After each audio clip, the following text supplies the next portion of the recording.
Hello friends, welcome to my YouTube channel. নমস্কার বন্ধুরা, মঞ্জু রান্নাঘর থেকে সবাইকে স্বাগত। বন্ধুরা, আজকে আমি আপনাদের কাছে আবার একটি ভিডিও নিয়ে হাজির হয়েছি। বন্ধুরা, আমার পুরো ভিডিওটি দেখবেন, মাঝখানে স্কিপ করবেন না। আমার পুরো ভিডিওটি দেখার জন্য আপনাদের কাছে অনুরোধ রইল।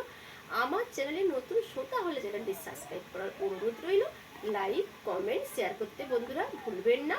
আপনাদের একটি লাইক, একটি সাবস্ক্রাইব আমার কাছে অনেক অনেক মূল্যবান। তো বন্ধুরা, আর বেশি কথা না বাড়িয়ে এবার ভিডিওটি শুরু করা যাক। বন্ধুরা, ফুলকপির পকোড়া বানানোর জন্য প্রথমে আমি ব্যাটারটা রেডি করে নেব। তো প্রথমে আমি দিয়ে দিচ্ছি চালের গুঁড়ো। তো আপনারা বেসনও দিতে পারেন, আমি দিচ্ছি চালের গুঁড়ো। একটু পকোড়াটা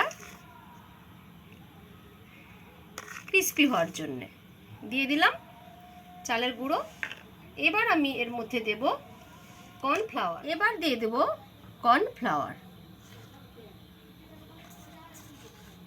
কর্নফ্লাওয়ার দিয়ে দিলাম 3.5 চামচ। এবার দিয়ে দিচ্ছি ময়দা।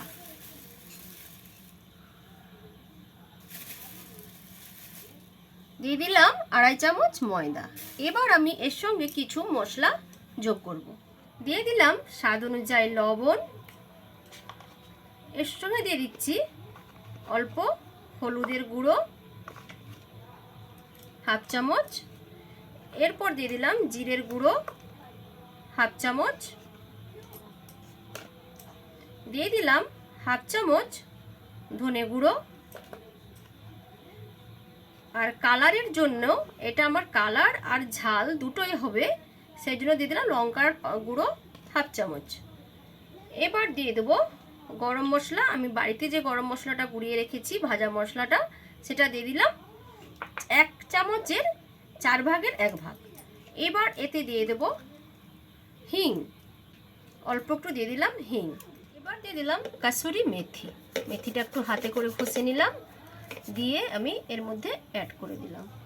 এরপর দিয়ে দেব কাঁচা লঙ্কা, আদা রসুনের পেস্ট, দিয়ে দিলাম 1.5 চামচ। আর দিয়ে দিলাম কুচি রাখা কাঁচা লঙ্কা। ঝালটা কিন্তু অবশ্যই আপনাদের স্বাদ অনুযায়ী, জিনিসের পরিমাণ হিসাবে আপনারা কিন্তু দেবেন। এবার আমি অল্প অল্প করে এর সঙ্গে জল অ্যাড করব, একসঙ্গে কিন্তু আমি জলটা দেব না।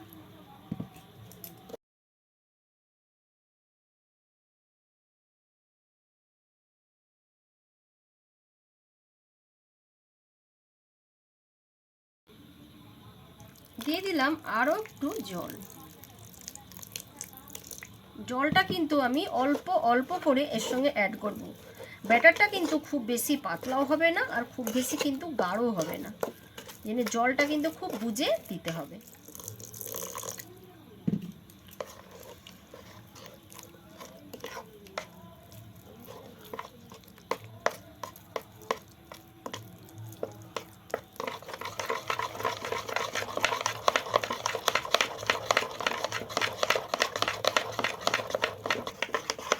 বন্ধুরা দেখুন, আমি ঠিক এইভাবে ঘনত্বটা রেখেছি, মাখানো হয়ে গেছে। এবার আমি এর মধ্যে একটু ধনেপাতা কুচি ছড়িয়ে রেখে দিয়ে আমি কিছুক্ষণের জন্য 10 থেকে 15 মিনিট রেস্টে রেখে দিলাম। বন্ধুরা, গ্যাস অন করে দিয়েছি, কড়াই বসিয়ে দিয়েছি, দিয়ে দিয়েছি খানিকটা জল। জলটা ফুটে যাওয়া পর্যন্ত অপেক্ষা করব। জলটা ফুটে গেছে, ঢাকনাটা আমি খুলে দিলাম। দিয়ে দিলাম অল্প একটু লবণ।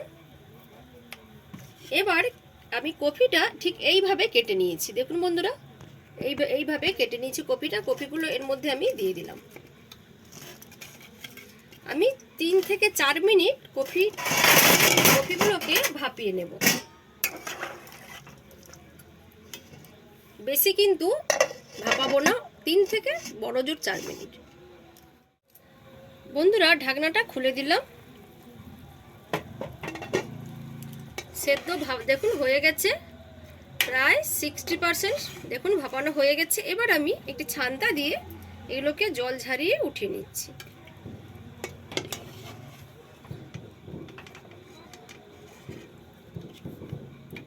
দেখুন বন্ধুরা, ব্যাটারটা যে রেস্টে রেখেছিলাম, ব্যাটারটাকে আমি খুলে দিয়ে একটু চামচ দিয়ে নাড়িয়ে আর একটু মাখিয়ে নিলাম।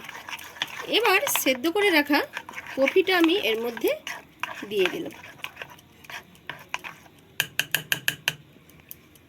এবার ভাপে নেওয়া কপিগুলো এর মধ্যে আমি দিয়ে দিচ্ছি।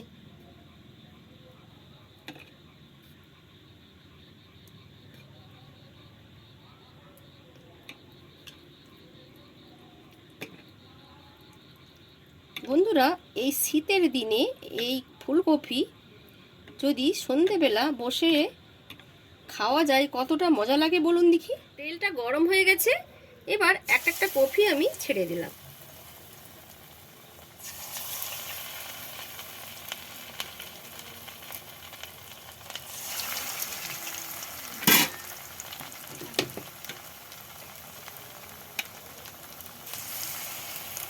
এবার এটা ভাজা হওয়া পর্যন্ত অপেক্ষা করব। এবার এক পাশ হয়ে গেছে, আমি একটা একটা করে উল্টিয়ে দিচ্ছি।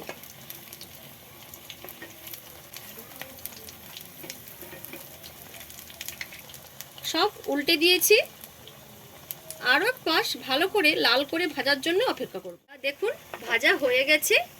এবার আমি সব পকোড়াগুলোকে উঠিয়ে নেব। আর বলে রাখছি, গ্যাসের বাতিটা কিন্তু লোতে রাখবেন, পট করে কিন্তু হাই করে দেবেন না, তাহলে কিন্তু ভেতর কাঁচা রয়ে যাবে আর বাইরেটা লাল হয়ে যাবে। আমি কিন্তু একেবারে লোতে করে রেখে দিয়ে কিন্তু ভেজে নিলাম। এবার লাল হয়ে গেছে, এগুলোকে আমি উঠিয়ে নিচ্ছি। এইভাবে সব ফুলকপি পকোড়াগুলোকে আমি ভেজে নেব। আরও আমি একবার দেখিয়ে দিচ্ছি।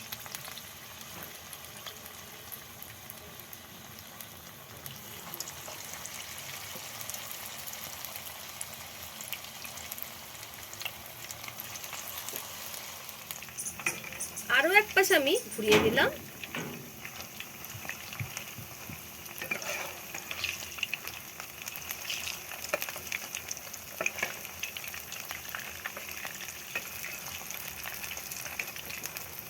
আরও এক পাশ ভাজার জন্য অপেক্ষা করা।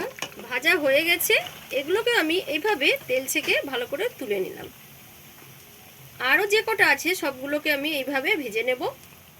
এইভাবে সবগুলো তুলে নিলাম। তো বন্ধুরা, আজকের মতো এখানে ভিডিওটি শেষ করছি। এবার পকোড়াগুলো সার্ভ করার পালা। আপনারা সস দিয়েও খেতে পারেন বা চা কফির সঙ্গেও খেতে পারেন। আবার নতুন ভিডিও নিয়ে আপনাদের কাছে হাজির হব। টাটা।